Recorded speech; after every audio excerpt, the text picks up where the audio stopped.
Saya jelaskan tadi ya. Lagu tadi arif billah untuk bumi. Nah itu. Ariflah karena Allah untuk bumi. Nah ini pesannya. Ariflah karena Allah untuk bumi. Nah kalau sekarang sudah ada kearifan alam, setiap kakak saya dengar, setiap kakak mendapatkan 5 kubik kayu ya Pak Bupati. Nah itu nggak boleh lebih, nggak boleh berlebihan. Saya berharap kayu yang ada di Sinabang ini tidak boleh diekspor, tidak boleh dijual keluar. Saya berharap seperti itu.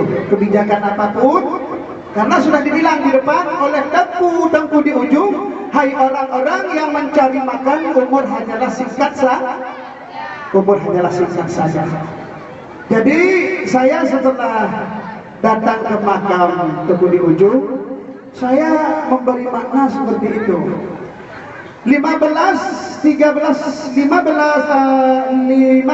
tahun yang lalu, Teguh di ujung mampu menanamkan tauhid di dalam hati. Sepulau Sinabang atau Simendo ini sekarang sudah berjumlah 90.000 orang sudah bertauhid. Sudah mengucap kalimat La ilaha illallah Muhammadur Rasulullah. Itu adalah satu wakaf keikhlasan oleh Tengku di ujung beserta teman-temannya.